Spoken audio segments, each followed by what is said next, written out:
Okay, good evening and welcome to the Board of Directors of the Bellevue School District. Today is Thursday, April 20th, and it is a regular board meeting.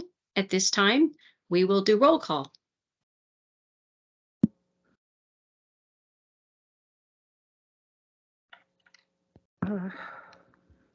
Okay, I think I'm probably going to, I don't see the slide presented, so I believe the order starts with Directors Aris and Chu. Director Chu has let us know that she's a little delayed, so she will be here soon.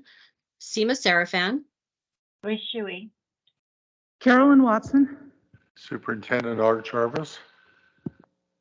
Okay, if we can please start with the introduction of our student. Thank you, President Sarafan. So it gives me great pleasure tonight. We're in for a treat. We've actually got two students, so I would ask our students to come forward. We have Liam Campbell, Liam Campbell and Malia Curry. They're both seniors at Newport High School. And they're here tonight to talk to you a little bit when we're through the pledge and land acknowledgement about swimming. I don't usually give away the topic of students' presentation, but I did want to take the opportunity tonight to do that, to congratulate them because both Newport High School's boys and girls swim teams are 4A state champions. So congratulations to the two of you. And we'll start with, I believe that Liam is going to lead the pledge. Wonderful, thank you. So Liam, go ahead and step up to the microphone. And as soon as you are ready and start speaking, everybody will follow you. Thank you. Okay. I pledge allegiance to the flag of the United States of America and to the republic for which it stands, one nation, under God, indivisible, with liberty and justice for all. Thank you. And we will now go to the land acknowledgement. And same as before, we will follow your lead. So you will speak and we will not be speaking with you. Sorry. So you can just start whenever you're ready. We acknowledge that we are on the indigenous land of the Coast Salish peoples who have reserved treaty rights to this land, specifically the Duwamish and Snoqualmie tribes. We thank these caretakers of this land who have lived and continue to live here since time immemorial. We reflect on the historic context that brings us to reside on this land and accept responsibility to interrupt erasure. We commit to an ongoing partnership with the Snoqualmie tribe as we listen to, learn from, and lead with their guidance. Thank you. Thank you, Liam and Malia. Did I say your name right? Is it Malia? Okay, so we're ready for your student update and congratulations again on your swimming achievements. That's fantastic. Raise this, use the other side there. Is that better, Liam? Yeah, There we go. this works. All right. Good afternoon. I am Liam Campbell, one of the captains of the 2023 Newport High School boys swive team. In 2023, the Newport Knights had a very successful season with a near perfect competition record and a sweep of the postseason meets, with winning Kinko Invite, Kinko Championships, District Championships, and ultimately the win of the state championship for the first time since 2016. Swive, being a non-cut sport, is really special because it gives everyone who wants to participate a chance to compete and contribute throughout the season at our dual meets and during the postseason, which begins with the Kinko Invitational. Swimmers and divers can qualify for successive postseason championships, which enabled us to have 15 nights compete at this year's state championships. After every postseason competition, our team would gather and go to a team dinner at our favorite restaurants to celebrate our win, which connected everyone, which created a family environment. Thank you so much for contributing your support to SWIVE teams, No Cut Sports, and Newport High School. Your support enables students to come together as a family and compete at the highest level, bringing home the postseason sweep and state championship. The memories formed this year from swimming will last us all a lifetime. Thank you.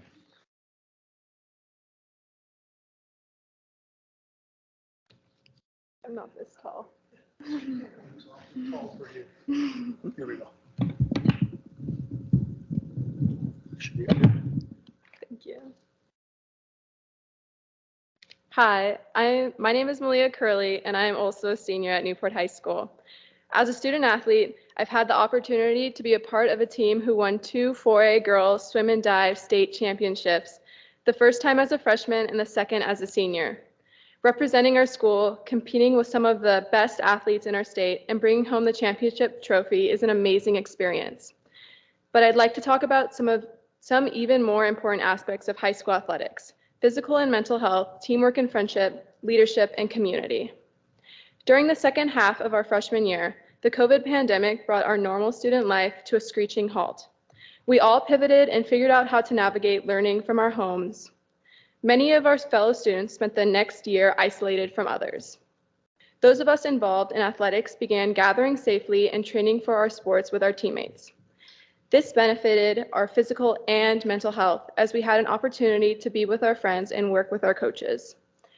High school athletics provided a much needed connection to our teammates and a sense of normalcy during this crazy time. Now, as we've moved beyond the pandemic, the importance of supporting our students' overall well-being needs to remain a high priority. High school sports provide an opportunity for students to achieve both physical and mental well-being. Many of our high school sports teams welcome all levels of athletes, those who've never tried the sport before, to athletes who've competed year-round in their sport. This environment creates a safe space for us to learn from each other, experience being a mentor or mentee, and develop friendships that will likely last beyond our high school career. Being part of a team is a rewarding and enriching experience, no matter the outcome of the competition. We work hard together, lifting each other up to bring the best versions of ourselves to the playing field. These experiences and life lessons are preparing us for our future endeavors, helping us learn how to be successful members of our communities. As a captain of our Newport Girls Swim and Dive team, I would like to extend our team's gratitude and appreciation to the Bellevue School District for supporting high school athletics. I've had a great high school experience, thanks in large part to the opportunities created by participating in high school swimming. On behalf of the thousands of student athletes in BSD, past, present, and future, thank you for your ongoing support of all of our athletic programs.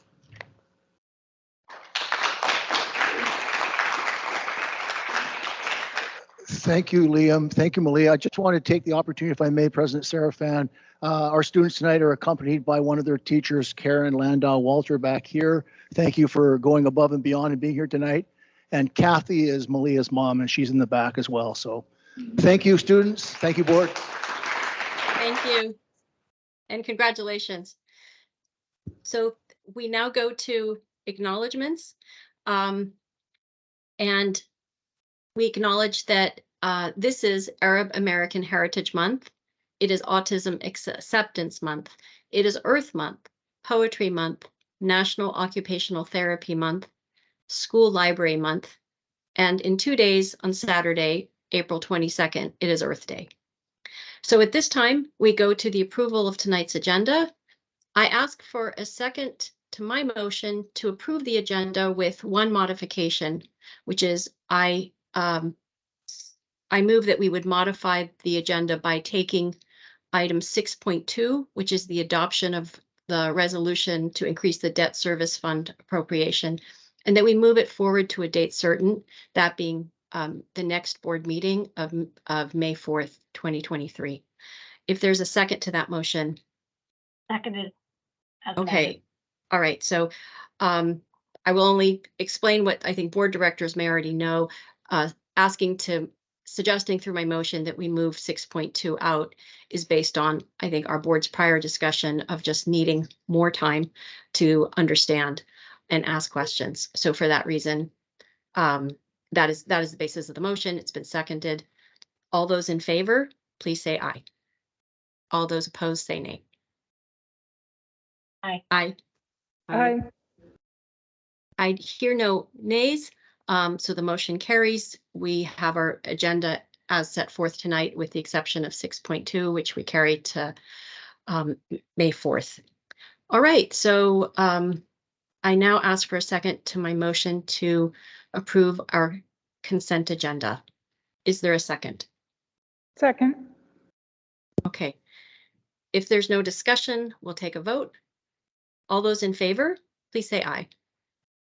Aye. Aye. Okay, I hear no opposing votes, so the consent agenda is approved. And we go to item 3, which is our superintendent update. And we look to our superintendent, Dr. Jarvis, for an update on the annual plan progress priority regarding family engagement and agency. So thank you, Dr. Jarvis. Thank you, President Serafin, members of the board. It is my pleasure this evening to continue to report to the board our progress on our strategic plan. As that strategic plan is completed this year. In this case, the priority is priority 12, which was family engagement and agency.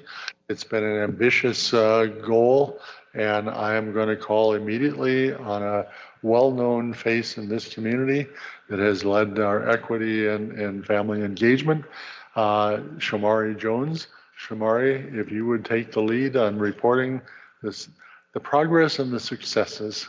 Thank you.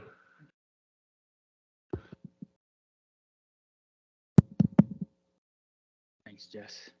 Can you all hear me? Just waiting for the slide. I'm just waiting for Jess to put up. Can you put up the power? Thank you. Okay, so good afternoon, everyone. Members of the board. Closer to the mic. Good afternoon, everyone. Members of the board. Today we're going to talk a little bit about our annual progress as we report on our last year in our family engagement efforts here at BSD. I wanted to honor that there are a multitude of people who are working on this effort across our system, and it's not just me or the department that focuses on family engagement. We attribute a lot of our efforts and a lot of our successes to many people in various departments and outside of our school district and their efforts towards ensuring our successful navigation of how to best serve our families in this district. Let's go to the next slide, please. So what we have is a series of slides that'll give you a bit of data. Our data, for the most part, will focus on 2022 and 23. We will have some data points of previous years just for juxtaposition of our progress. Just as a add-on, we did receive a few questions from the board in advance of today's presentation, which we've responded to and submitted back to you for your review and to give you the responses that you were seeking. On this first slide of data and analysis, I will say that we constructed several years ago, 2020, 2019, 2020, the first iteration of the newest version of our annual survey. And so many of the things that we're reporting on today will most certainly come from the numbers and the responses that we receive from families themselves. Starting with this particular slide.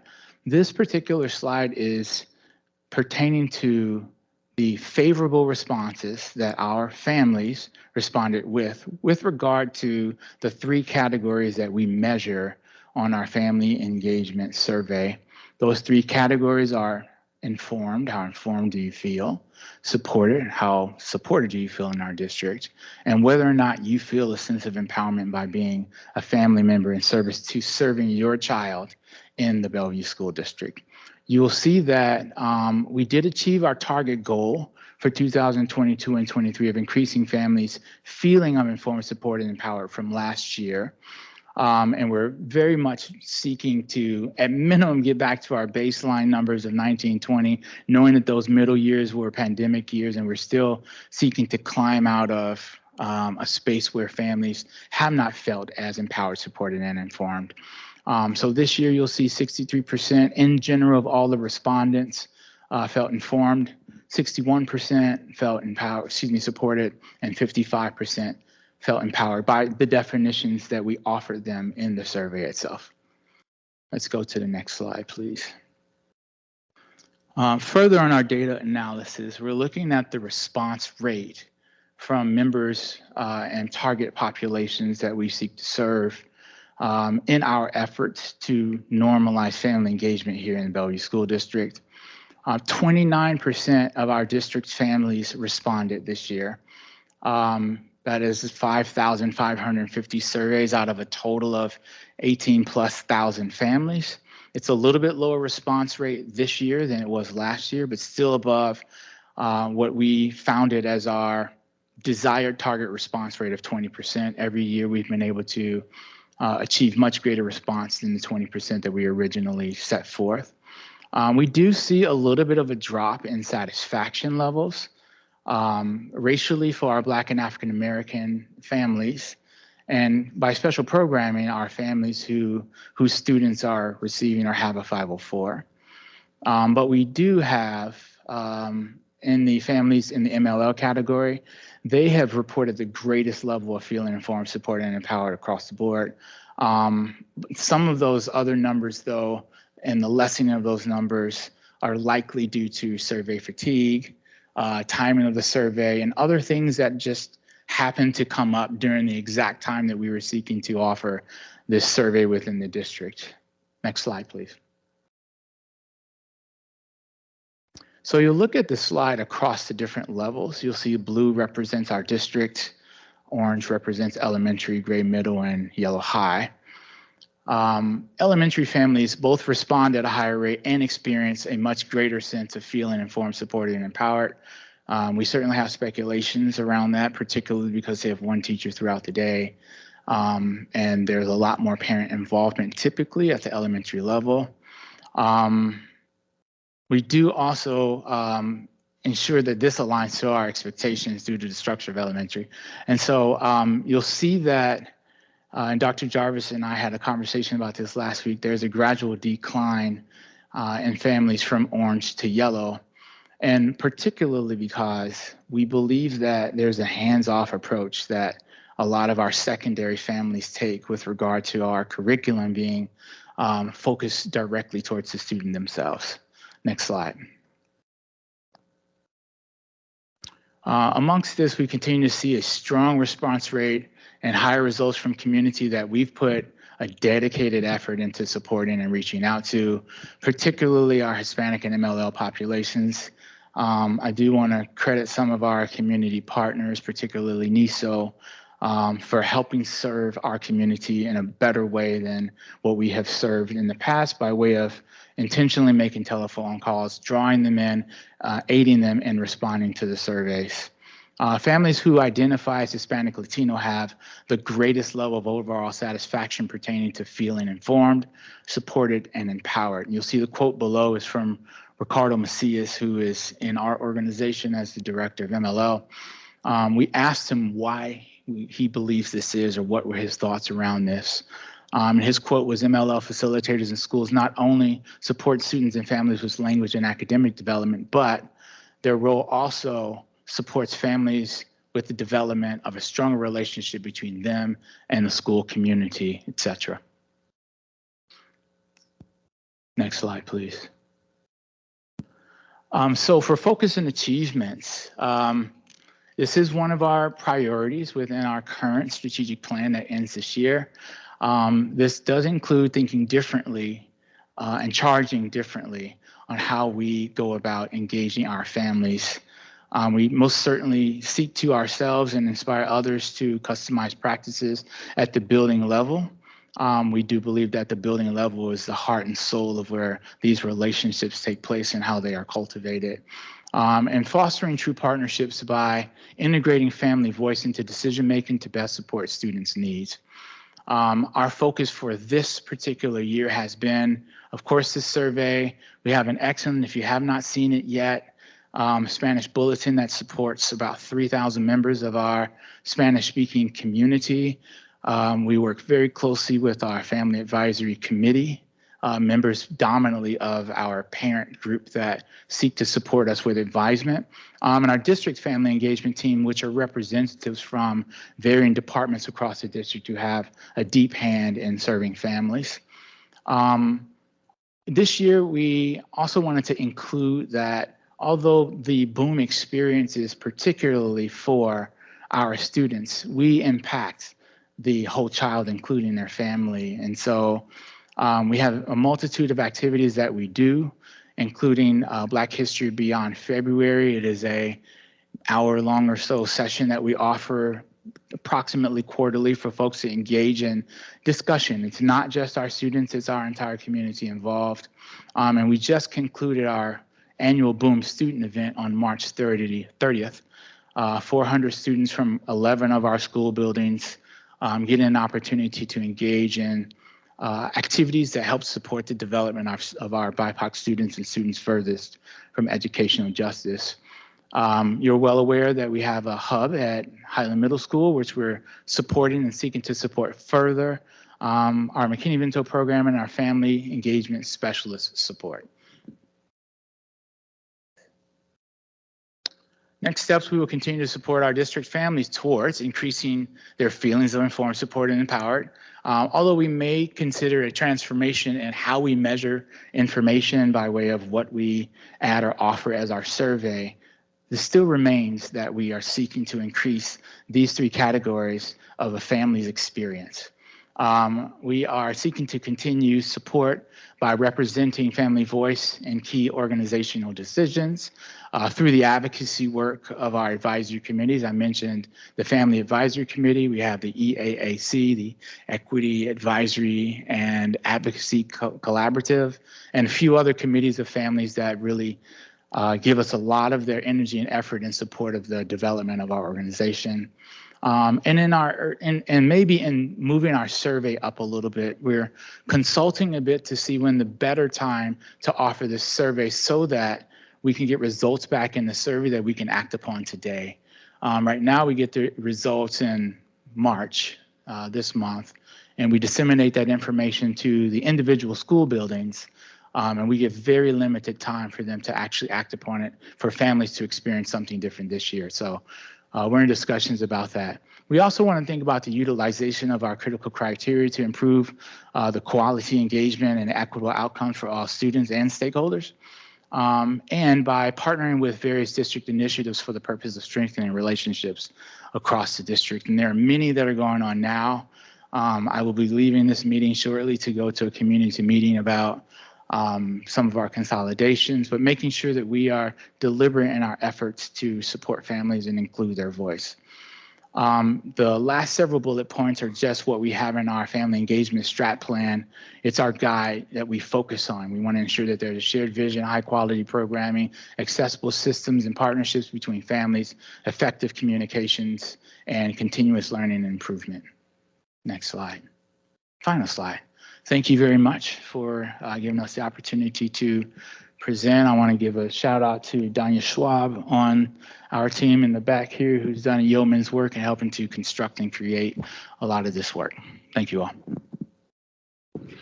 I would just add the comment, the board has the entire report. They've had a chance to ask questions from last Monday's session. We've tried to get those answered. And questions that arise now, we'll get answers back to them in the future. So I would back to you, President Sarafan. Okay, thank you.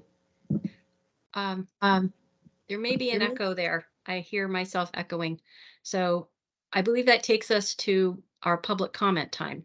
So I think board directors, we had questions that were asked regarding the annual plan and the family engagement. Those were answered. But as the superintendent said, if there are any questions that are additional, we can hear them now. And then we would ask that we hear back from the superintendent and staff. In the absence of that, we're going to move to our public comment time. Okay, so, all right, well, then this is the time for our public comment. Let me just say, sorry, did I miss something? Okay, I am not as conversant with doing the board meeting remotely. So if there's a hand up, if you can use the digital, but I think I see Director Chu's hand up. Director Chu?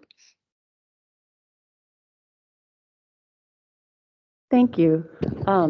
Yeah, thanks, Shamari, and thank you to the whole team for putting that together. I think there is nothing more important than engagement with our families, also with our students and our staff.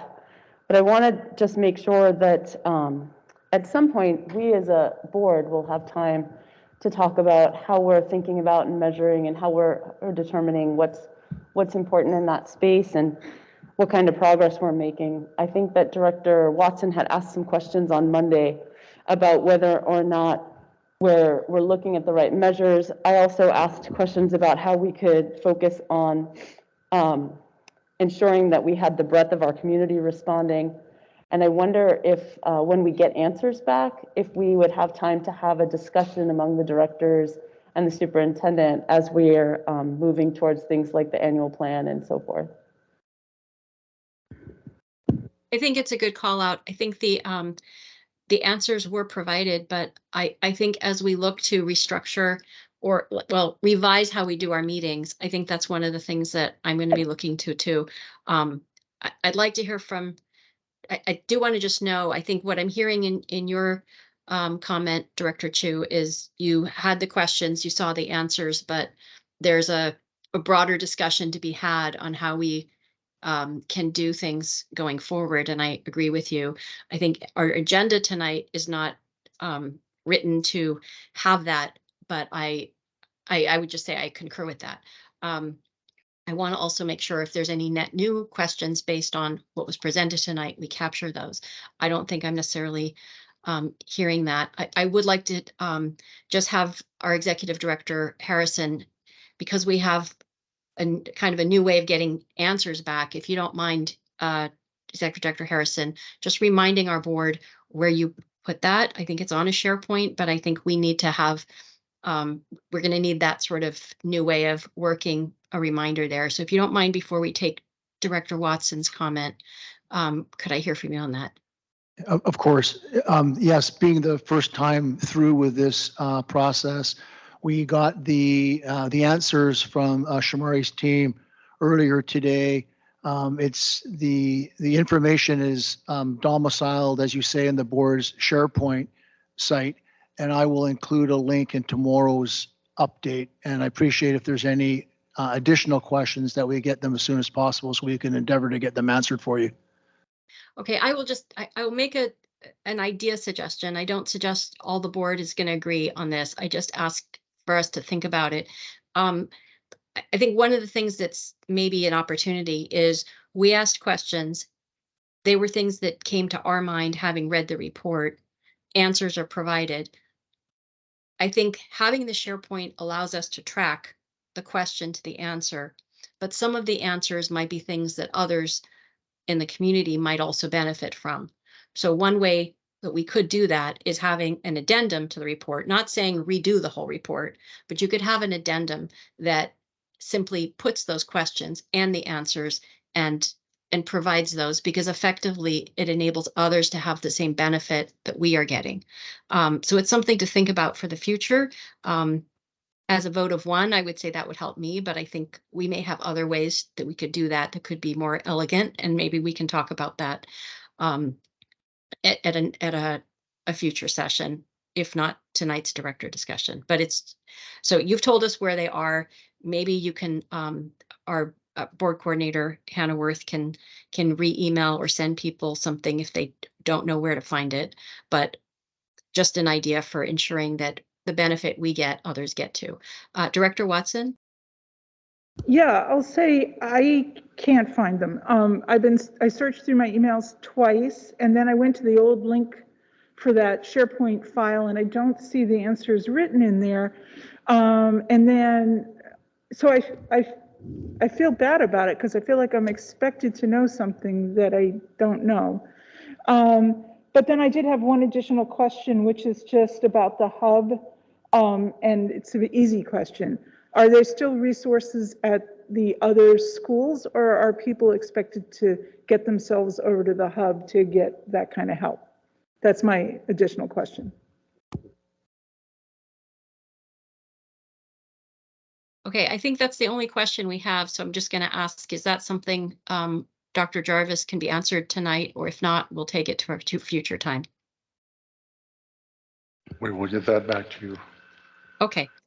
All right. Well, then I will say I think we have more to do, but in terms of our opportunity to get sort of our pre reports and after report questions sort of elegantly tied together, but I'm but I'm hopeful we can do that. So I think we will now go then to public comment. I'm going to ask our board coordinator, Hannah Worth, who I will just say we will share at the end why we will miss her. But we will miss her because she does such a great job with public comment. But may I ask, along with everything else, but may I just ask, Ms. Worth, could you tell us if we have any public commenters? We do. I have 8 people who pre-registered for public comment. Okay, all right, well, thank you. I'm going to ask all of you who are here for public comment to please take a look at what's listed, and you should be able to see in the room. I'm also going to just provide additional comments, but the full understanding of what we expect in public comment is written. So thank you, first of all, for coming. This is the time during our meetings where we receive public comment, and we make our best effort to do it at 5 p.m. To the extent that we can. The details about public comment and our expectations are on our agenda. They're displayed on the screen. Remember that coming in person or joining us by remotely through our meeting link are great ways to communicate with us, but so too are email or voicemail. So we are grateful as a board to receive public comment. We appreciate the thoughtful input of members of our community. Because of the limitations of our board calendar, we limit public comment to 20 minutes and for each person to 2 minutes. Our tech support will project a clock to help you, and at 2 minutes you'll hear a chime, and we will ask you to please stop at that time. We will listen to all your comments carefully, but we generally do not respond. We expect our speakers to engage in a civil manner and not engage in any form of communication that are identified and spelled out there as unacceptable. And those include slander and libel, invasion of privacy, obscenities and harassment, intimidation, bullying, or discrimination. We also cannot accept public comment on pending investigations involving student discipline, allegations of employee misconduct, and allegations of discrimination or harassment. And that's in order to preserve our ability to hear appeals. So again, back to our first point, we thank you. And we want you to know that while we are listening intently to all your comments, we generally don't respond to your comments in this setting. So with that, may I ask Ms. Worth, who our first public commenter is, and could you project their name when they do come up? Thank you. I'll have our first public commenter go ahead and walk up to the microphone. And while she's doing that, I'll say that if you are in the room and wish to make a public comment, please let me know. If you're online and wish to make a public comment, please use the raise hand button. We do have 8 folks that pre-registered. We have 10 slots open. So if you wish to sign up right now, you can do that. If I have more than 2 people who sign up, I will use a random number generator to choose 2 of you. Okay, please go ahead, Maria. Hello, everyone. Thank you so much, member of the board, for this opportunity. My name is Maria Barrios. I have a 5th grader at Medina Elementary and a 7th grader at Bellevue Big Picture. I'm also a Bellevue School Foundation trustee. And today I really wanted to share with you about the mental health program in our school district. A little bit back of the story, in 2015, our former Bellevue School Foundation president, Arthur Emery, led a campaign to raise funding so that Bellevue School District could establish the mental health assistant team and the sign of suicide pedagogy. It is important to highlight this because by the moment that COVID hit, Bellevue School District, with the support of Bellevue School Foundation grant, was ready to proactively provide mental health support for our students. Services that include screening, safety plans, and counseling one-on-one. You may have heard about the current mental health crisis that it's in America. And if you have a child that has experienced high level of anxiety and depression, you most likely know it is almost impossible to find a therapist. Seattle Children's Hospital, for example, the waiting list is 6 to 12 months long to take new patients. So I'm very grateful to have this mental health program in our schools. After the screening, the students can start therapy next day at their schools. And here are some important numbers that I think are really good. And it's that almost 7,000 kids were screened last year. 35% of these were showing anxiety and depressive symptoms. 20% reported self-harming ideation. 372 kids receive individual therapy in their schools. That's amazing. So this program has pretty much saving life in our schools. And Bellevue School Foundation has distributed almost $400,000 to this program. And it's thanks to the generosity of individuals that has made this possible. So thank you so much to all of you. I recognize some of the members that have been donors for your generosity and making this happen in our schools. Thank you.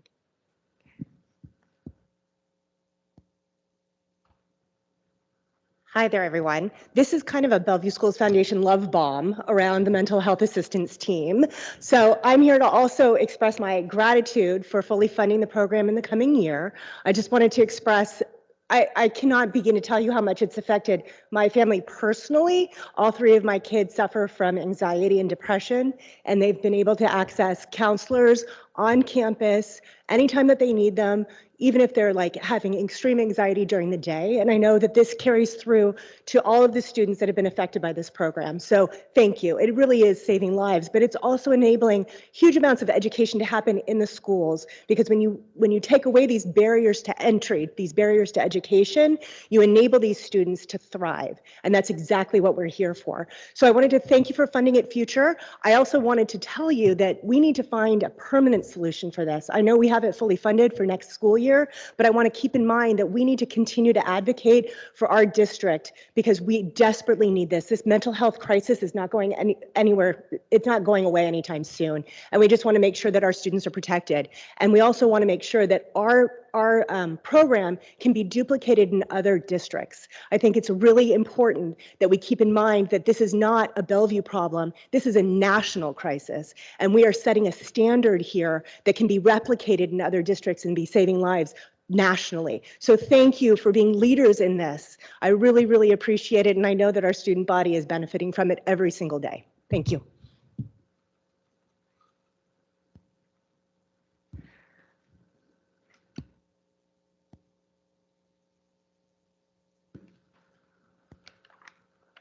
Hello, my name is Soraya Arjamand, and I'm a freshman at Bellevue High who will be presenting about sustainability in our schools.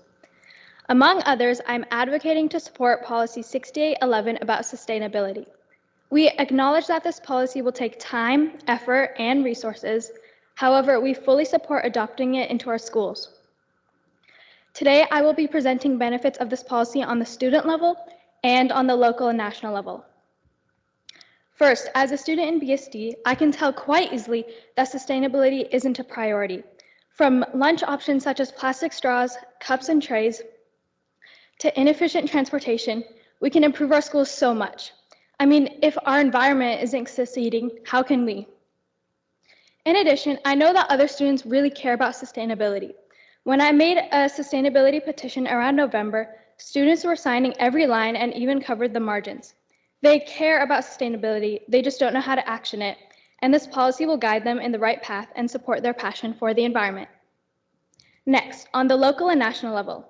As everyone here probably agrees, BSD is an amazing school district with amazing students. While it is incredible, I believe we have the power and resources to keep improving. BSD should take this opportunity in sustainability leadership and be the trendsetter for other districts locally and nationwide. We should be leading and showing our students how to do so. I believe BSD can be a world-class district, but to get there, we must adopt Policy 6811 about sustainability. Together, we can improve schooling for future generations, leave a positive legacy, and be a trendsetter all around the world. Let's do this together. Thank you for your time. Thank you. I think next we have Mackenzie Toomey. So thank you, Soraya. Next we have Mackenzie Toomey. Hello, my name is Mackenzie Toomey, and I'm a senior at the International School, and next year I will go to the University of Chicago. Some of you may remember me or have seen my videos on sustainable topics. Thank you. And I want to thank you all for your work thus far with the sustainability policy. I received an email with the drafted 4-pillar policy, and I was so excited that I shared it with my green team and Sustainability Ambassadors, an organization that I'm a part of. Everyone who I shared the policy with was thrilled that Bellevue might be taking this step. The BSD having a sustainability policy is not only critical to protecting our environment, but will educate the next generation of sustainable consumers, sustainable commuters, sustainable stakeholders, and sustainable decision makers. And I know, just like Soraya, that our students and staff care about sustainability. Just this week, I led Turn Off the Lights Day and Ditch the Drive Day at International. Yesterday, I met with the lead architects and engineers at Puesta del Sol. In 1, 2, 5, 10 years, I want to look back and know that my district committed to sustainability even further on a policy level. The Bellevue School District having a sustainability policy makes Bellevue a state leader, encourages other districts to follow our lead, and makes me proud to be a part of this school district. Thank you. Thank you, Sarah Mackenzie. Okay, great. You're going to call the next person. Sorry. Hi, I'm Sarah Little. I'm a junior at Bellevue High School, and I am part of the Environmental Club. I'm here to advocate for the implementing of the new sustainability policy in our district. Our community is in dire need of a greater education and access to programs that can promote sustainability efforts. Bellevue High School's Environmental Club has done many activities and fundraisers that encourage students to take simple steps towards sustainability, such as collecting non-recyclable plastic for a school fundraiser.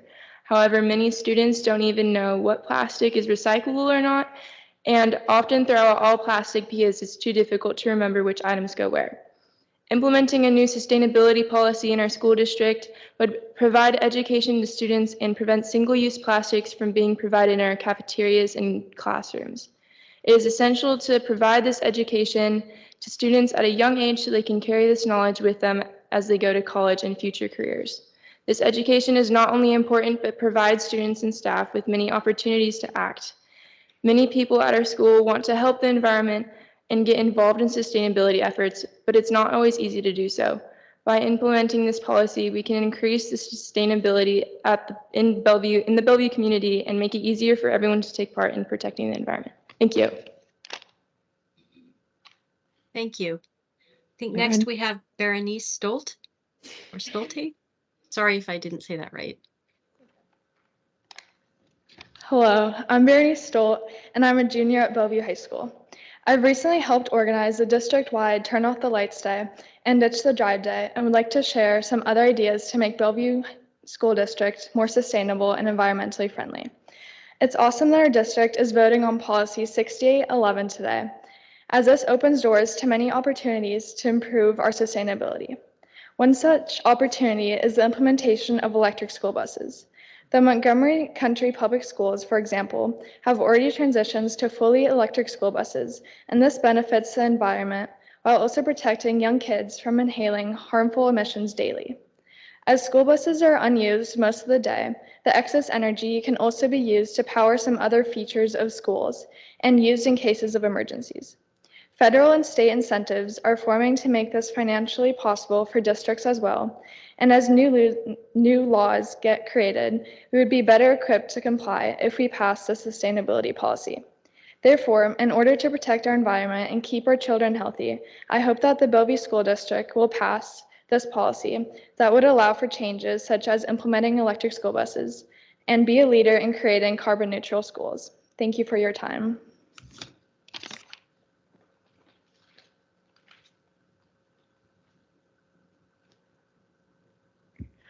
Maria Hudson.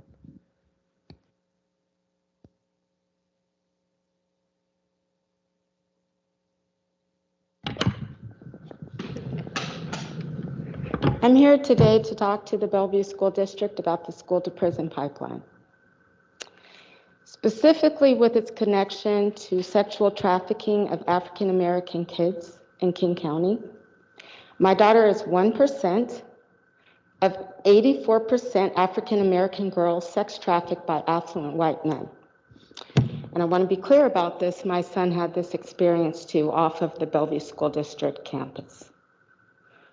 So with regard to RCW 2644, 030, subsection D, I am a mandatory reporter of child abuse. And when I've reported it to your district, you have compounded it.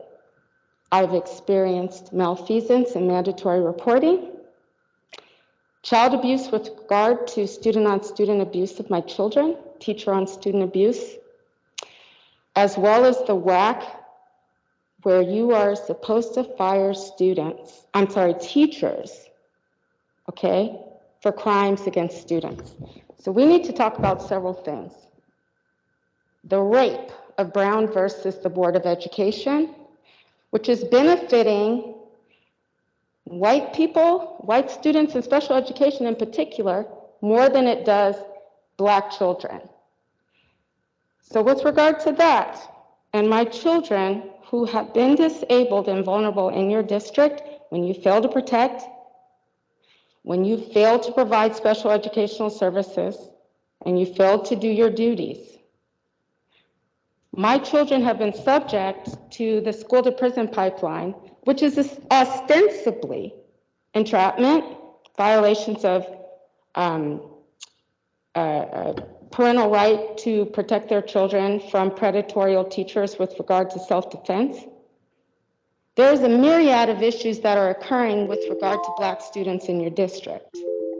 And I'm asking you to specifically look at the child abuse that you are suborning, aiding and abetting, malfeasing. I'm sorry, your time is up. Could you please finish your thought? So with regard to that, I want to leave you with one quote by Sir Thomas More from Utopia. For if you ill-educate your people, and then you punish them from the education for which you first disposed them to, what else can we conclude but that you first create criminals and then you punish them? I'm asking you to change your business model with regard to Black students, because you are suborning and the traffickers on the pipeline for school to prison. Thank you. Ms. Worth, do we have any other commenters? I have one person that signed up for standby commenting, and so I believe that is Alexa. We'll get your name up on the board. You can go ahead and come up to comment. Hannah, while she's coming up, I think if you look at the, there's an email from somebody that was sent during our period. So if we have one more slot, I don't know if the person is in the room or not. I will take a look. Thank you for pointing that out. And thank you, Executive Director Harrison, for adjusting the mic. Tell me when. That's good. Thank you so much. Hello, my name is Alexa Lamoria, and I'm a junior at Bellevue High School. I'm speaking on the sustainability policy 6811. And first off, I'd like to thank you all for allowing me to speak, but I'd also like to thank my civics teacher, Mr. Litzenberger, for encouraging me to speak. In my civics class, we have discussed sustainability as an issue versus an idea. Clearly, the country's effort on sustainability is an issue because it is not happening. Sustainability is not something on the legislative agenda that is being pressed and looked at in order to create a change. The people leading office are people of older generation, and this is a problem because the current global warming situation to them is considered disruption, nonetheless a crisis. If you were to ask me personally or other people in my generation, I believe that they would answer the same, that the current global warming state is a crisis. I think that it's really important that this issue is discussed because if we do not make a change now, it's appropriate to ask whether the damages that have been done are reversible. Change does not happen right in an instant. It happens over time with a bunch of people united together to make it happen. My community, my generation, me, we are the change. Passing the sustainability policy would allow our community to make a change that will set an example as to what other school districts and cities should be doing. By passing the sustainability policy, you're showing all of the future students at the Bellevue School District that you care about their future and their lives. By discussing this topic, it shows that you care. Please do not let down future generations. I urge you to please pass this policy. Thank you for your time. Colin Reed is our next speaker. Sorry, the PowerPoint is taking a minute to update here.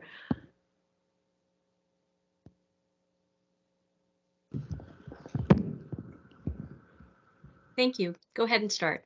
As soon as there'll be a 2-minute clock going, but go ahead and start. Okay. All right.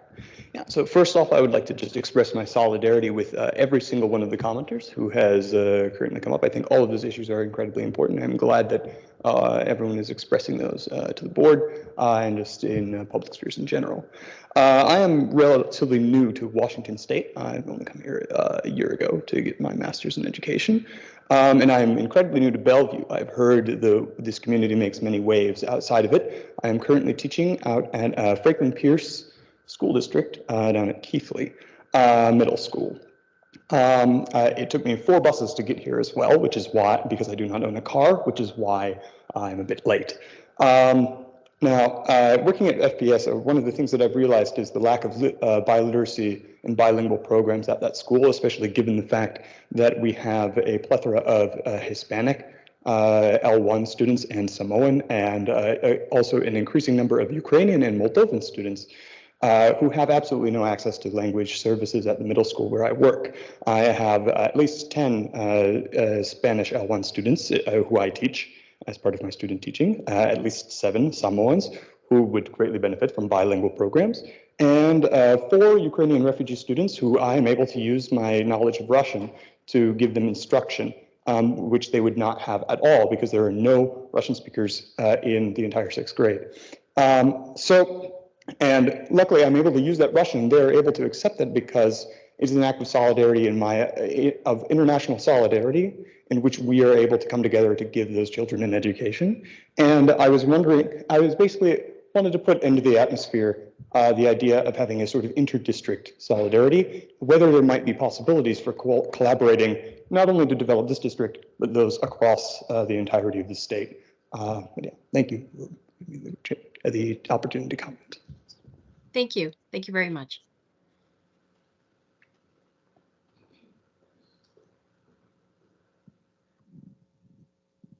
And do we have Alexa Lamoria?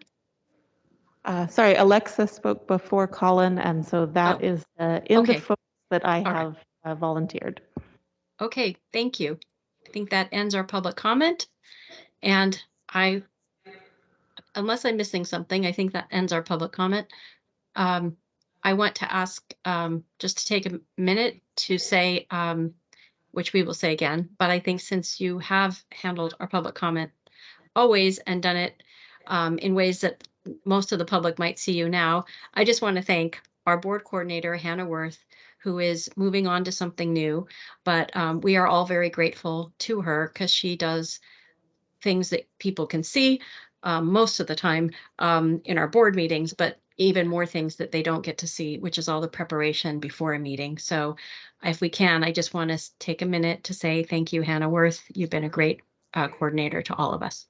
So thank you.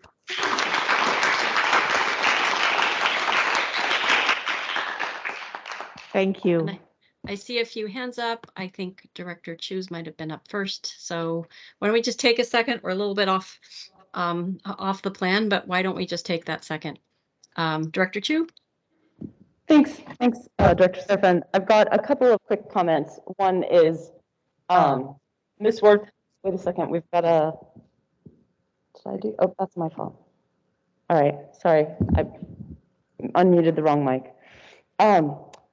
Ms. Worth has been one of the most tremendous board assistants that we've ever had. She has been accommodating and she has prioritized not only the board members, but the staff she works with and the community. And she has done her utmost not only to do the job, but to actually do it with the spirit of engagement and care. And I'm really grateful. And Hannah, I'm going to miss you so much. You're amazing.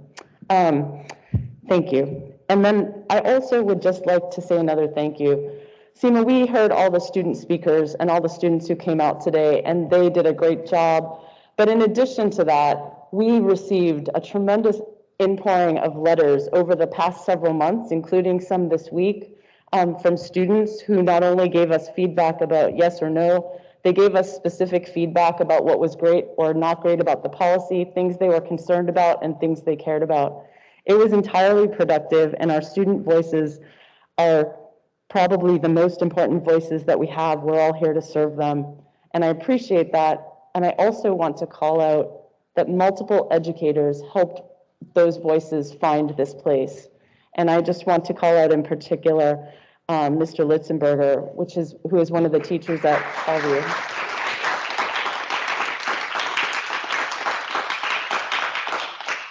and say thank you for, the students are wonderful, and so are you for like helping them find this path and raising those voices up. Thank you so much. Oh, and while we're on it, I would just like to say a thanks to you, Seema. This was your policy idea, and you're the one who brought it forth and had the energy to drive through. So thank you for calling it out. Well, thank you. I'm proud of our board because we are, I think, going to be united in something that we don't want to get ahead of ourselves. But if you guys stick around a little while, I think tonight will be worth coming for. But we need to get there. But so I thank everybody right back. And let me just keep going because I know I have other people whose hands are up. We might be getting ahead of ourselves, but we're in this moment. Let's take it. Our students are here, and I think let's go to Director Aris, then we'll go right away to Vice President Shuey and Director Watson. I guess I'll just tag along on this here. I want to say thank you, Hannah, for all your hard work and being flexible with all of us. Being a new board here, I so much appreciate all the guidance and guideline support outside of the meetings. We'll miss you terribly. And also thanks to all the students who sent us emails and here at the meeting, giving us your feedback. As Director Chu said, the specific comments I very much appreciate. It shows the amount of engagement and thinking that you all put into. But I also want to call out to our staff who made it all possible to allow our students to be part of this process and take part in the development of our policies and giving us thoughtful responses. Thank you, John, and everyone else who helped make this happen. Thank you, Director Aris. I think next is Vice President Shuey. And we'll have opportunity to talk again later about the sustainability policy. So I'll hold my comments on that for later. And my thanks to everybody. I wanted especially to take this time while we are in public comment, which Ms. Worth has done a stupendous job at leading us through this last year and a half that I've been in the board. And that means that there's been a lot of evolution. There has been a lot of extra demands. There's been the online technology. There's been changing languages. There's been just an infinite list of things that she has done willingly, cheerfully, and is always unflappable. There is an enormous amount of stress that goes into this job that she makes look effortless. So I can't see you, Hannah, but huge thanks. And we are all going to miss you tremendously. Thank you. Agreeing with everything what people are saying. Director Watson? Yes, I wanted to express how much I'm going to miss Miss Worth. And I also want to let you know that I really think you're excellent at what you've done for us here. And I wanted everyone who hears this to know that this job is more difficult than you might realize, in the sense that she's got to manage the 5 of us with all our 5 different opinions, plus the interface between that and the staff, which may include some other different opinions, plus deal with, like, when the community comes and for public comment and they're upset about things, and then the first person they encounter is Ms. Worth, so she's got to handle that too. So this has been like a really difficult job that she's been outstanding at. So we will miss you. Oh, and I also wanted to say, of course, I support the sustainability policy. Maybe I'm speaking out of turn, but I think for me, ever since there was a book I read it back in the 90s, The Third Chimpanzee by Jared Diamond, and he points out the 2 most important issues on our planet are, one, sustainability, and the other one is nuclear war. And I can't really do a policy against that, but I'm with you on the sustainability.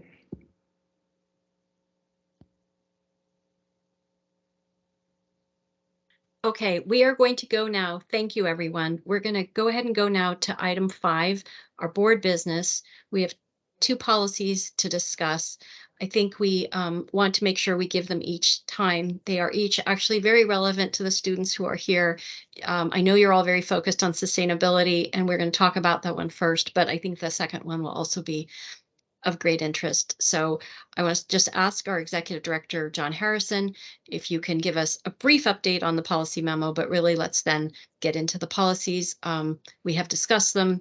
We've, I think, done our second reading of them, frankly, previously, but we can talk through what those net new changes were from when we met on Monday. And Director Watson, I'll just ask you for clarity if you don't mind bringing your hand down, just to make sure I don't think you're still interested in talking. So Executive Director Harrison, if you're ready, we're happy to hear from you on 5.1, and then let's move to the two policies. Great. Thank you very much, President Serafan. Just by way of background, I'll keep it really, really brief. This is the fourth opportunity you've had in public to talk about policies 6811 and 3112. So I'm hoping tonight that what I've put in front of you this evening is really, really close. So what my intention is tonight is to walk you through the changes since Monday's pre-planning session, which was the third opportunity that you've had to discuss this policy. So I'm going to ask President Serafan, with your permission, to do something a little bit differently. The upside is, of three opportunities is that there's been three opportunities and great discussion. The downside is that marked up version is really marked up. And it's really kind of hard to see. So I'm asking if we could use the clean version tonight. I think that's a good idea. I mean, I think 100%. Let's do that.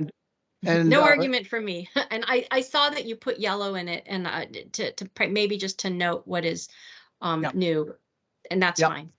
And then the other thing I just wanted we do need to ask somebody to project it. Would that be Jess? If you could project what's noted as clean in our agenda. What we're going to project is and Ms. Worth sent you a link to a live Word document. So if there are iterations this evening, we can do them in real time. Okay. I'm hoping we won't be doing that but we'll see. We'll see what people want.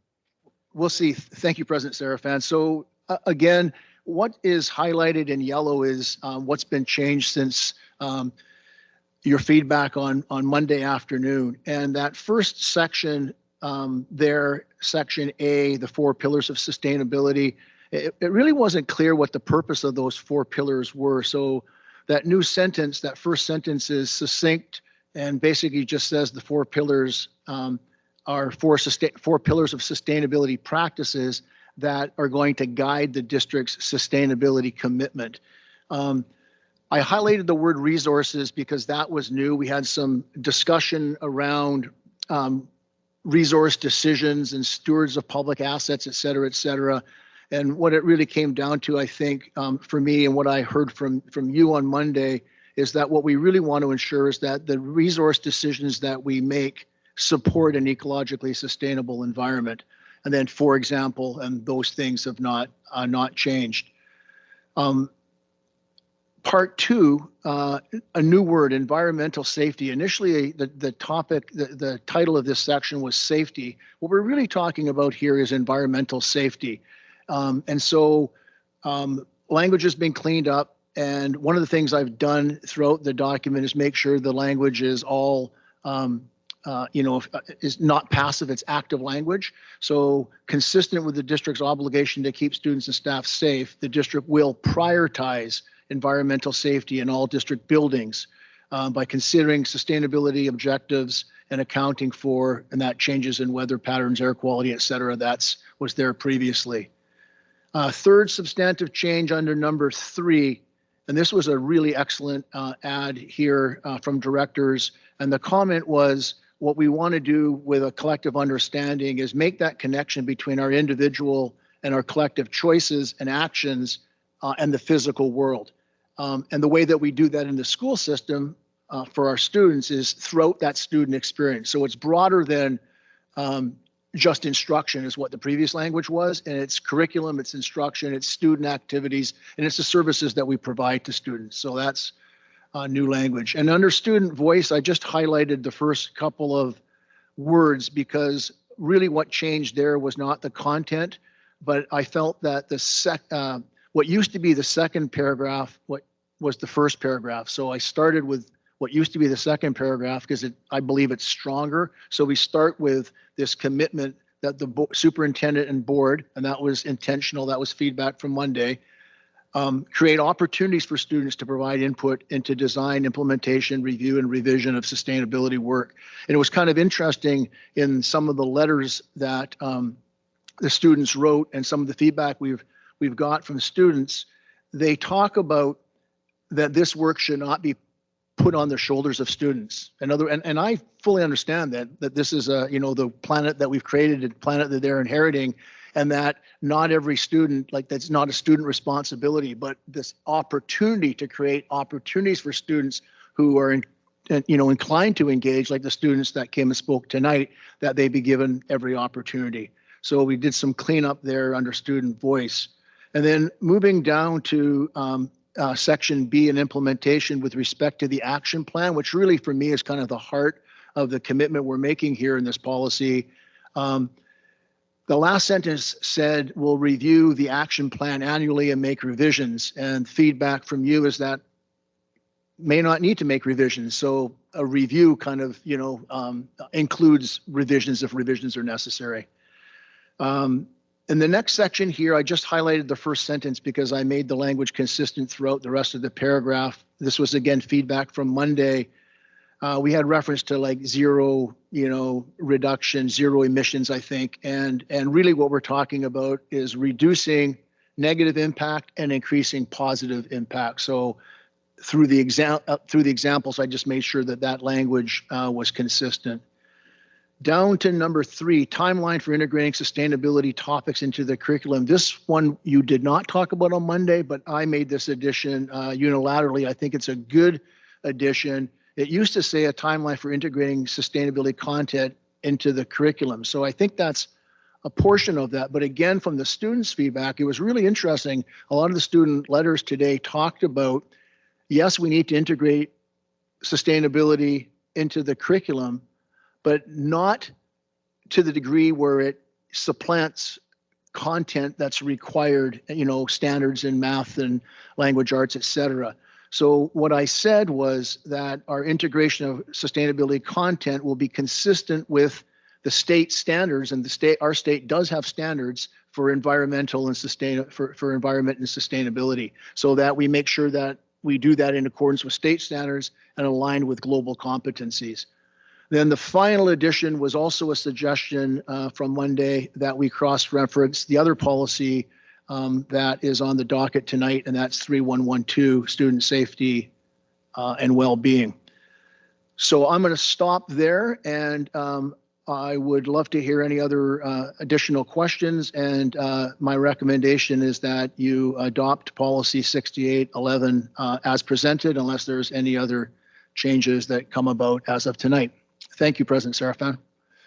Thank you, Executive Director Harrison. I know you heard a lot of feedback on Monday, and I'm grateful that you not only integrated that, but as Director Chu also mentioned, we were keenly interested in all the emails that we saw coming in. They had been coming in for some time, but the fact that you took the time to integrate those and have them reflected is really wonderful. So I'm going to go ahead and say thank you. And I think any of us could continue to tweak on this, but I would suggest we have a great moment in front of us. So I will go ahead and say I motion and ask for a second.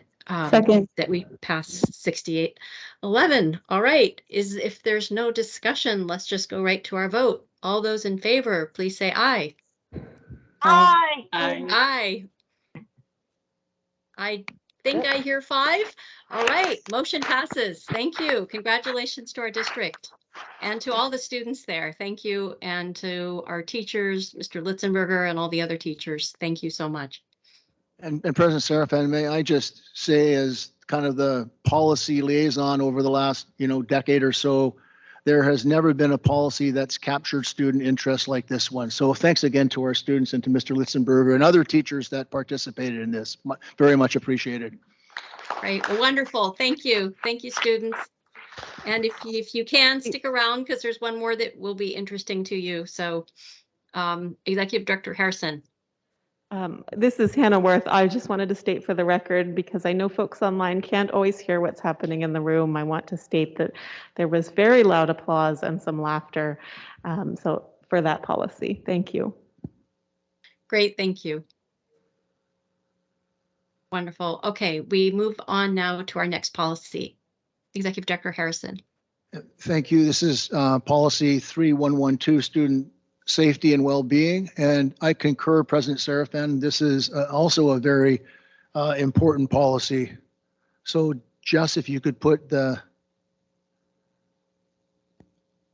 we go. If you could make it a little bit bigger for folks, that would be great. So since Monday, the changes to this one are relatively minor. The first one is highlighted in yellow, and I think this was an excellent add when we talk about our district commitment to the safety and well-being of all students in a learning environment that supports student safety and well-being. It's free from discrimination. That was there, but we added, at your suggestion, directors, and supportive and celebratory of students' diverse backgrounds. And that's a really, really key component when we talk about how sometimes well-intentioned policies and practice get implemented at the school level. The next two changes really are not new. The title, Developing a Positive Social, Emotional, and Safe Climate, was added. It was initially there, but made its way back.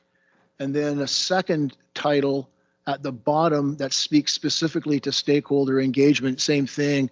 The title was originally there and has now been brought back. So three relatively minor changes to this policy. So same thing, happy to answer any questions that you may have, hear additional feedback, and encourage and recommend your adoption of policy 3112 as presented.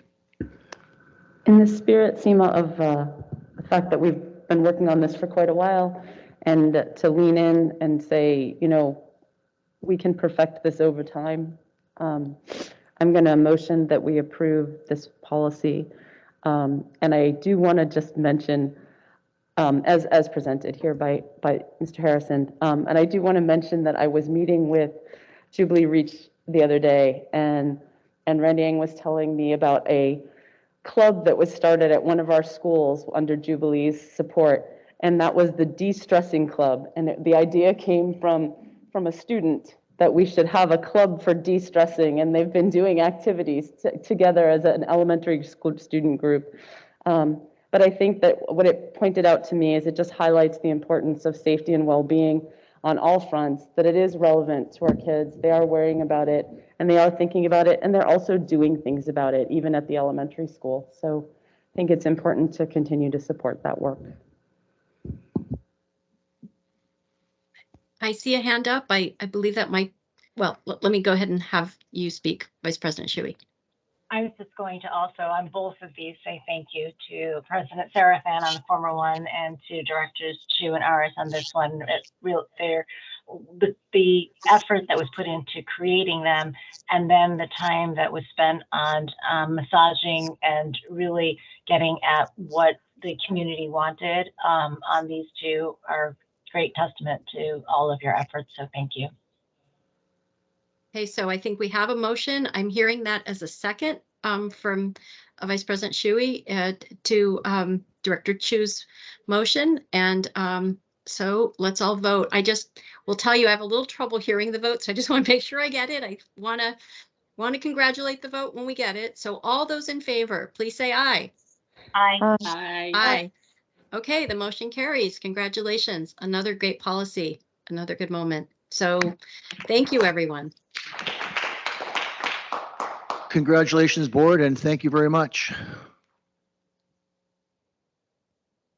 Hey, I think our next item, having moved item 6.2, I'm going to have our superintendent, Dr. Jarvis, take us to board business item 6.1.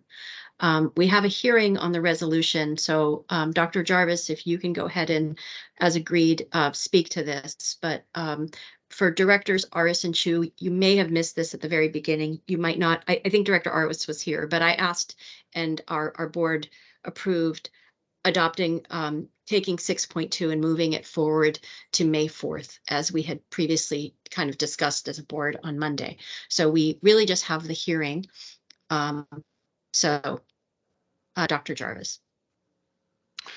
Thank you, President Serafan, members of the board.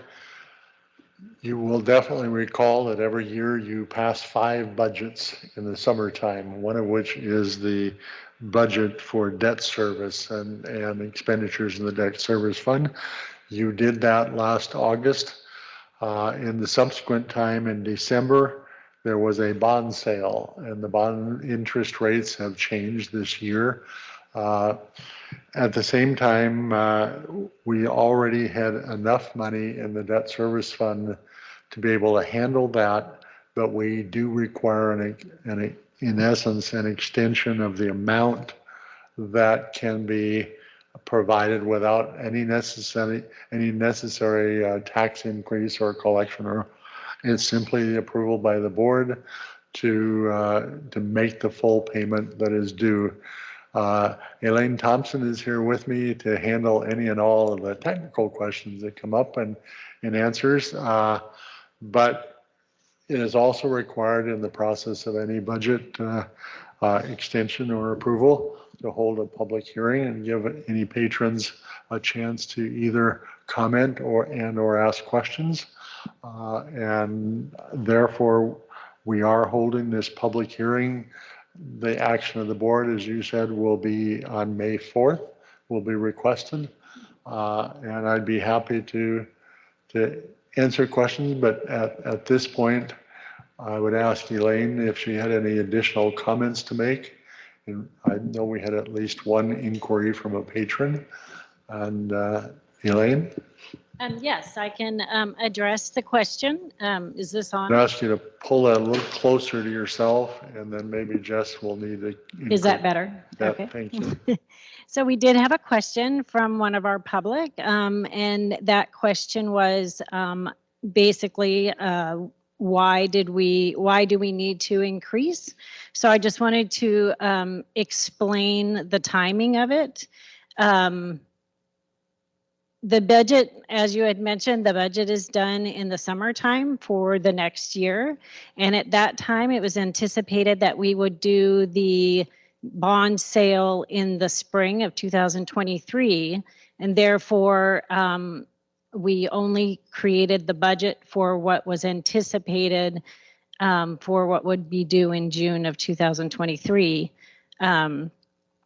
If we would have done the bond sale in spring of 2023, that interest would not be due until the following year, and it would be included in the following year's budget. But because of the way the interest rates were heading, they were heading up and then they came back down. In November, we felt like it was better to move that bond sale instead of spring of 2023 to fall of 2023. As you probably imagine, it takes some time to get that paperwork together. We have to do our financial statements and we have to get re-rated each time we sell a bond.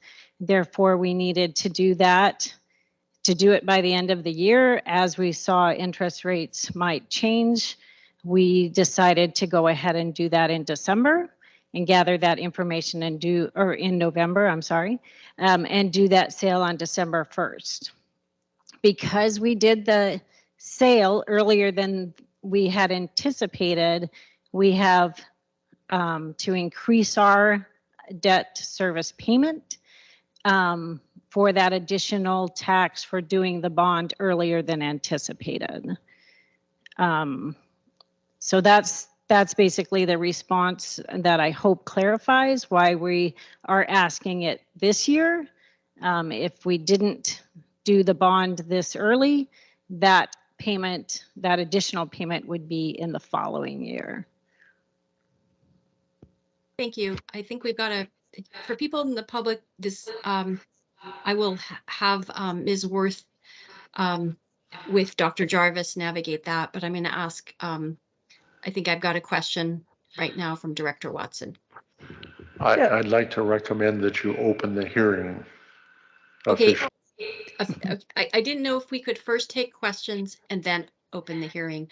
The reason I ask is, I will follow your recommendation. The reason I ask is board directors had questions still on Monday, Dr. Jarvis, and I wanted to make sure maybe we got through some of those before we open the hearing. But if you recommend otherwise, I will follow your recommendation on this piece. I actually recommend that be part of the hearing so that it be. Okay, very well.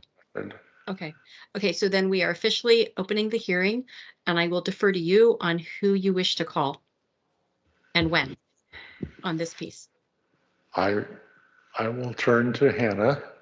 If we have anyone in the room and or online who wishes to comment during the public hearing, now is the time. So Hannah Worth, if you would manage that part of any comments. Thank you. If you are in the room and wish to comment on the debt service fund resolution, please come to me and let me know. If you are online and wish to comment, please use the raise hand button. I do see that we have one person who has done that already, and they have now lowered their hand. So if you do wish to comment, please use that raised hand button, and I'll give 1 minute to let folks do that. Either come up to my desk if you're in the room or click the button if you're online. We have a board member. We will all miss Hannah dearly. We have someone who wants to come in. I think Dr. Jarvis was saying we should just include the board directors. So. Thank you. I will start with Director Watson then. Yeah, thank you for the explanation. My question was, my understanding is when we sell bonds, the proceeds are used for our buildings and buildings. And so there, the debt service fund would service those bonds. So everything you said made sense. But okay, so the previous bonds would have all been, I assume, towards the various buildings that we have rebuilt and renovated and made great. So what was that last December bond? What were those proceeds used for? Those proceeds, I would have to actually defer to you. Can you answer that? I mean, they haven't been used yet. It was just for the planning of the future Elaine, changes. if I can interrupt for a second, would you introduce the responder? My name is John Esposito. I work in the finance department. Thank you, John. Yeah. Does that help? No, I think the people, well, at least I want to know, yeah, what are we planning to use that money for? What are we using the most current bond for? I'm assuming the other bonds we can safely assume are for building projects that we know about. But what is this December one for? Right, so it hasn't been identified exactly. It is to use in the same aspect as the other ones, to make sure that we have the funds available for any additional expenditures that haven't already been identified. On buildings? On buildings, yes. So like changing the or facade or providing more parking, but we don't know what that is. It wasn't specified. If I can jump in at this point also, the bond issue that was passed in 2020 identified the expenditures. Unless and until the board changes that, those are the only things which that money can be spent. So I believe the issue was that the bond fund was starting to run low compared to where correct, Bellevue has typically maintained a balance that allows you to proceed at the appropriate time. But this was not, this hearing is about the repayment of the debt and really has nothing to do with expenditure, but I understand the question. And right, in this case, it was to add to the fund. It's to fund the items that have already been identified in previous bonds. And you felt that the amount of money there was running low, so you sold the bond that to is correct. Replenish that. That is correct, yes. And we felt like it was needed to be done earlier than later because of the interest rates Right, yeah. pricing. Okay.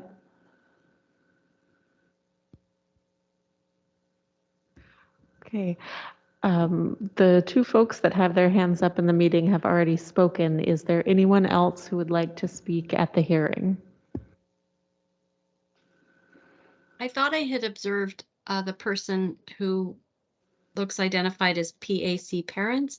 I thought they had raised their hand earlier, so I just note that, Hannah. I don't know if that is what you'd observed too. They did lower their hand when we announced what the purpose of raising hands was. So if you would like to speak, please do put that hand back up.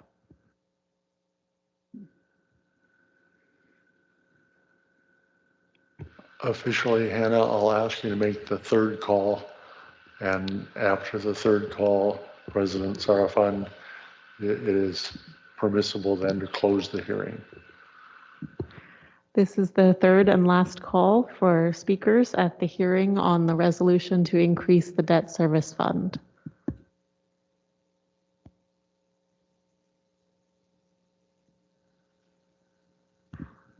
I see no one volunteering to speak. Okay, thank you. Final explanation would be the public hearing is a requirement prior to the board being able to take action. So on May 4th, if the board chooses to act on this, you are now in a position where you may do so. Okay, thank you, Dr. Jarvis. And I think as our board, I think we may have more comments and maybe questions coming, and we will direct those to our Deputy Superintendent of Finance and probably discuss the possibility of modifying our agenda somewhat for the 4th so that we can have that discussion and question before we take any action, that being pulled forward to May 4th at this time. And so, so Dr. Jarvis, I think also for anybody listening, public comment will also be before any vote. So that will allow another opportunity for anybody, if they have a specific question by email or by public comment, that too is an opportunity. Okay, we go now to item 7, which is our director discussion. We have noted that for 25 minutes because tonight we take a break after this regular session and we go to a study session. So we have, I think, our full 25 minutes as calendared. So we start now our item 7, which is director discussion. And I think we can go in any order people like. I know there may be one or more directors who have other commitments that they have to get to. So if anybody wants to go first, I'd invite you to start first by just raising your hand. So any takers? Otherwise, we can go in our traditional alpha order or reverse alpha. But I'm happy also just to go based on hands raised. So let me know. Director discussion time.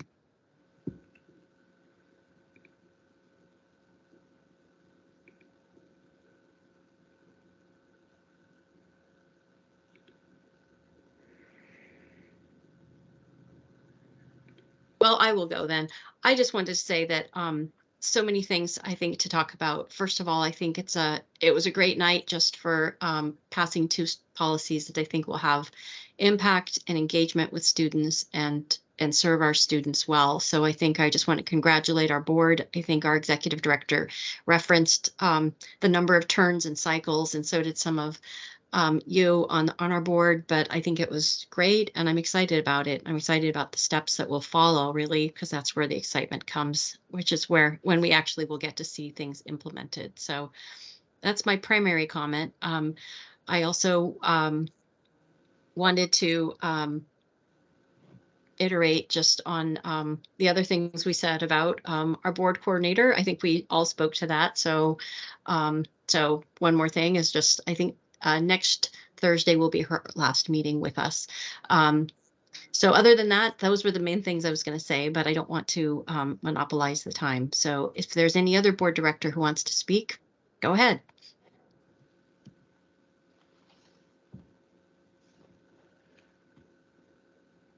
Director Chu?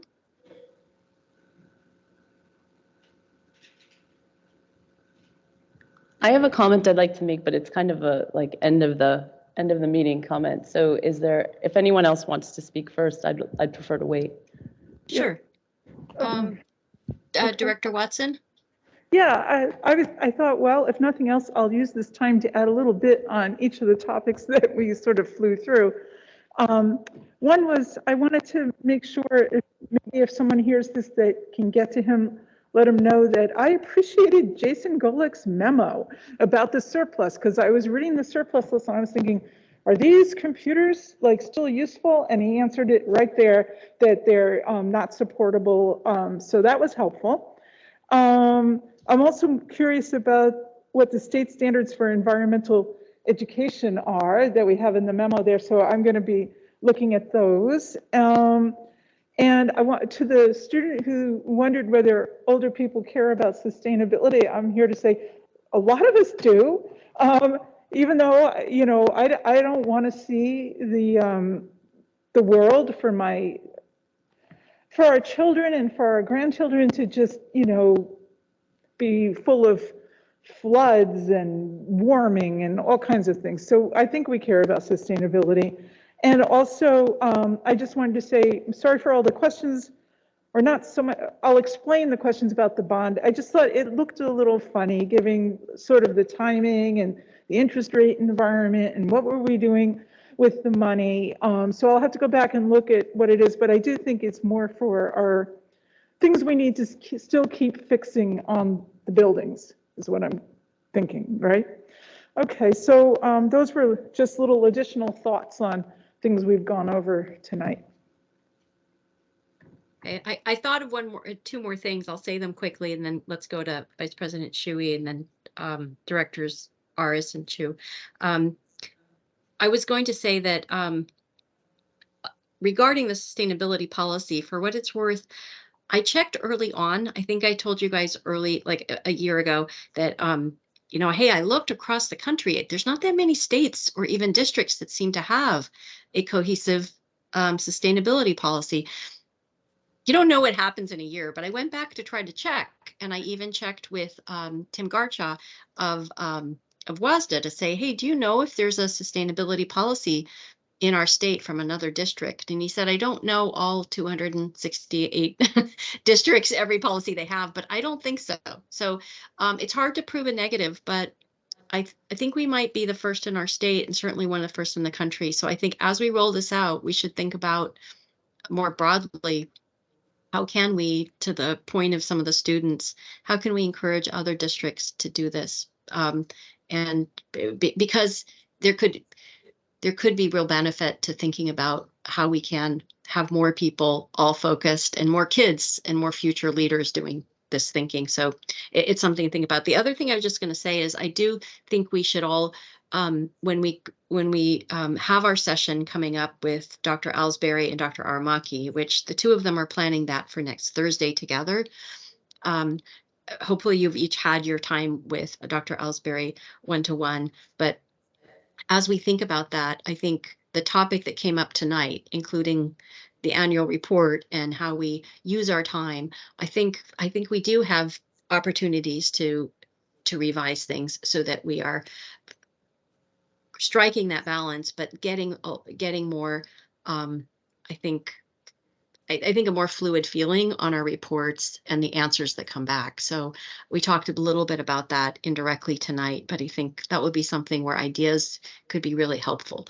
We have our pre-meeting report time where we talk about questions, and we're trying to get better kind of a through line on answers, but how do we also bring that into the kind of public arena so that others can benefit from the answers we get and have some sort of space for question and answer without putting people on the spot.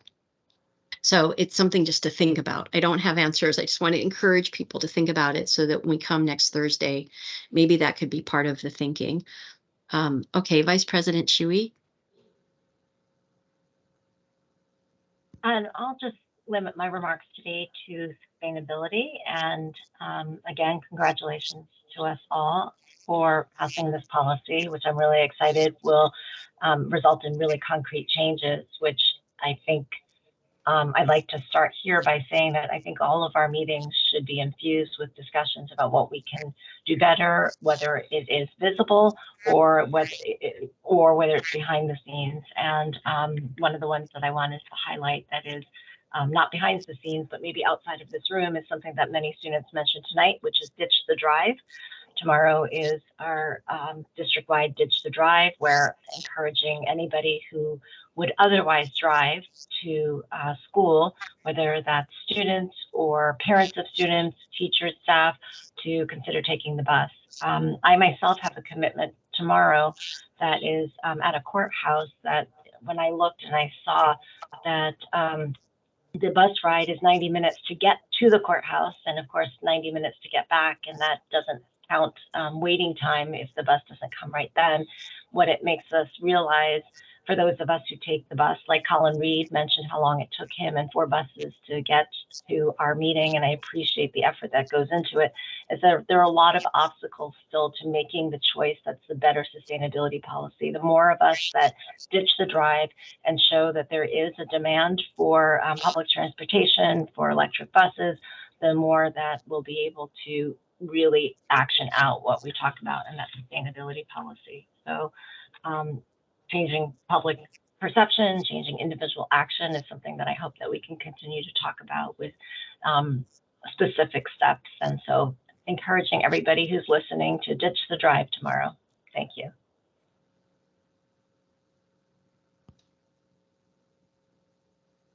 Director Arias? Thanks. 3 comments or thoughts I would like to share. First, I echo everyone else in our efforts to create a sustainability policy. And again, I appreciate all of our students and staff engaging in this. I think the more voices we incorporate, especially those who want to engage in making our school and our community better, the better it will be and better represented, and we'll be working towards a better system altogether. But in order to have,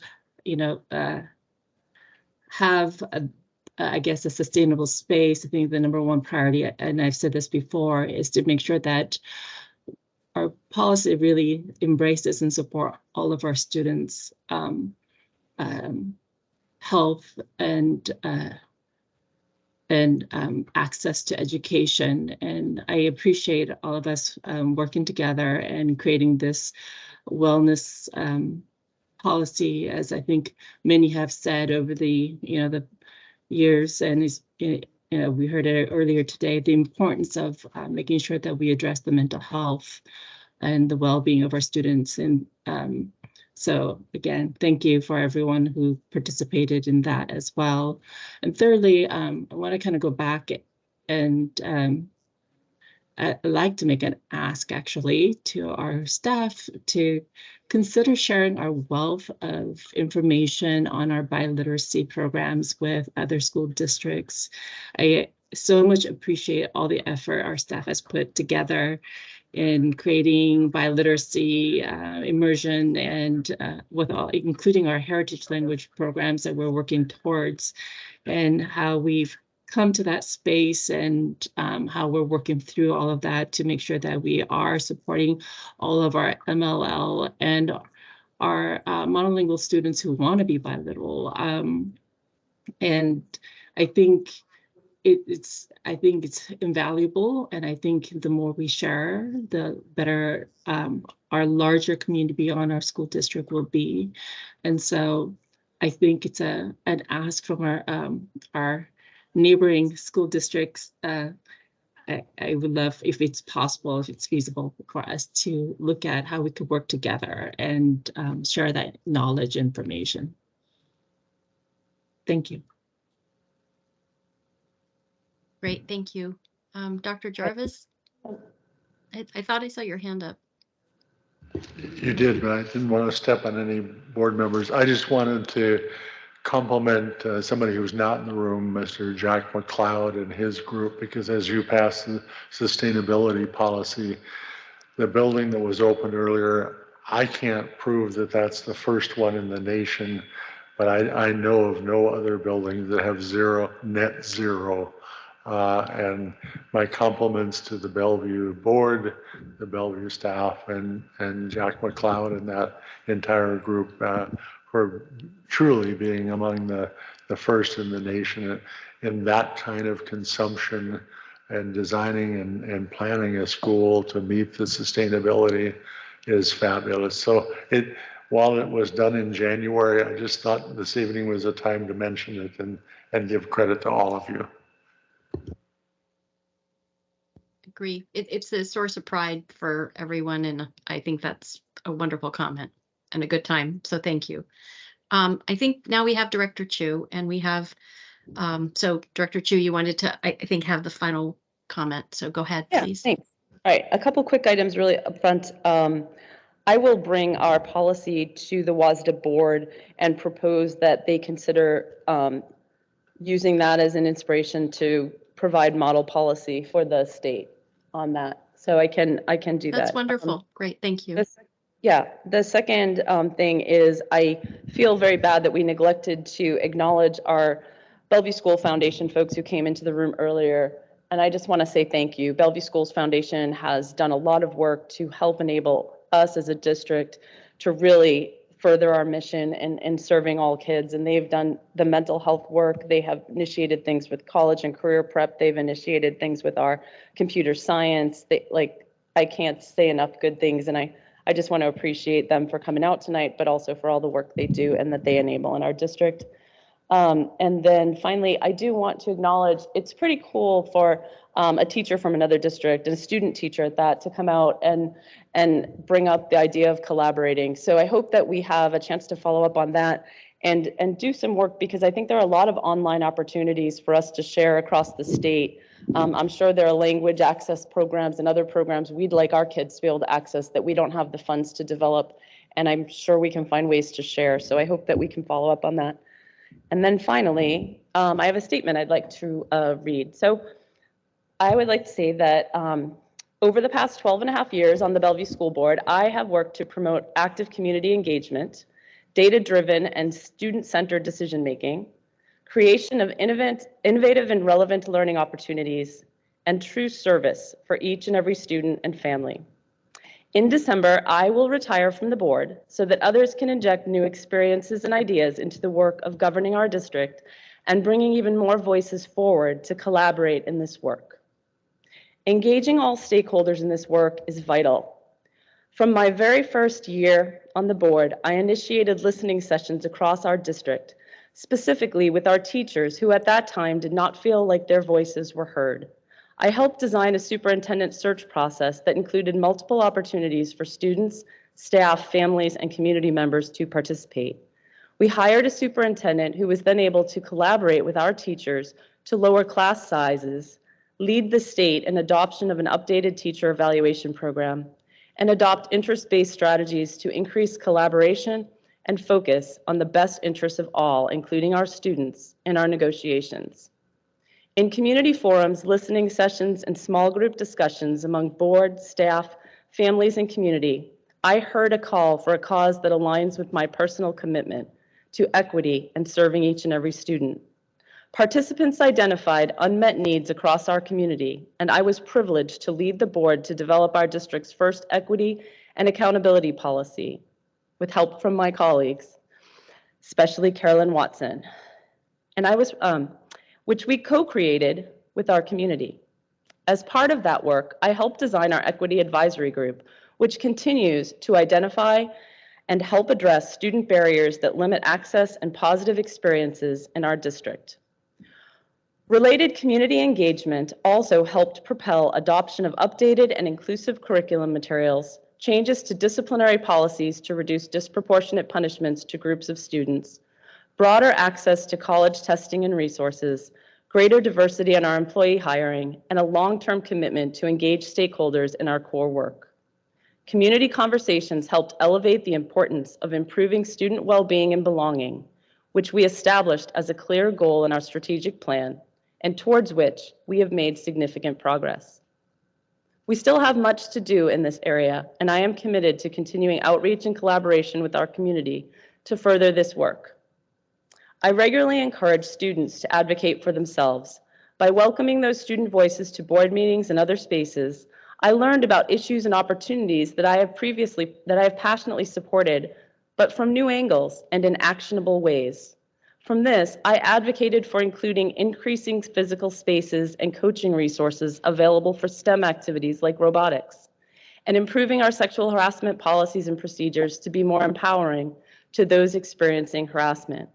In my final days on the board, I am committed to advancing student voice to be at the forefront of the business of the board, and I will help explore opportunities to add student representation to our board.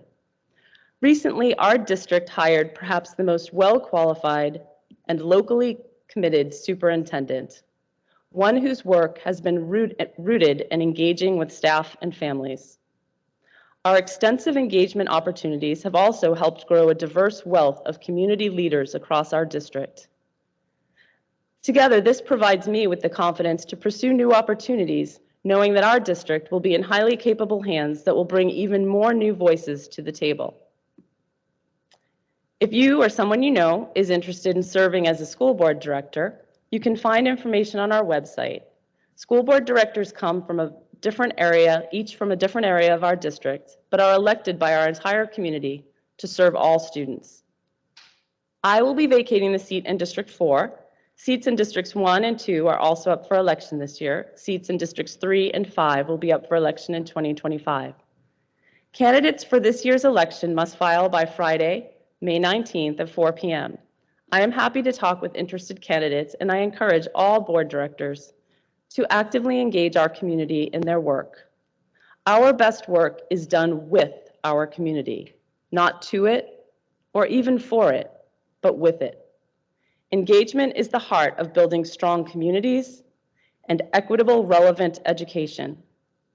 I thank our community for the opportunity to help grow and nurture that engagement, and I look forward to seeing the great new places our students, families, staff, community, new superintendent, and board will take us. Thank you. Thank you, Director Chu. I think you wanted to have the kind of final word. I see Director Aris's hand is up. Did you want to say something additionally? I do. I want to take a moment to say thank you to Christine for all the years of service, as well as being, I would say, a good mentor here on the school board as I'm learning the ropes. There are so many times where I appreciate Christine taking the time to echoing my voice or clarifying my thoughts and questions and asking the tough questions. Often it causes more work for our staff, but I think it's a necessary thing to do as being in this position, as well as to make sure that we're evolving and making sure that we are serving each and every student as we state that we want to do in our mission. It's a tough space to be in. I think all of us could agree to that. And I appreciate Christine sitting here for so many years to do this work. I am sad that she's retiring, but I also appreciate her wanting to create opportunities for more voice. Couple of things I really appreciate is the equity policy. I know the previous board, including Christine, worked hard to create, and I think it's a space that has allowed us to make challenge more and I guess persist in the desire to improve our system, and as well as working with me and uplifting our special education population's voice, both here in our district and at state, and doing all that I can. I think that that is, I know it's a space that I'm very passionate about, and I so much appreciate Christine working with me at the legislative level. So yeah, thank you. Well, thank you. I think we will end on that final note. So thank you. We are now going to we're going to recess for we have a break of 20 minutes. Maybe wrong, it might be 25, and then we will be reconvening for a study session. So that will also be streamed and people can listen.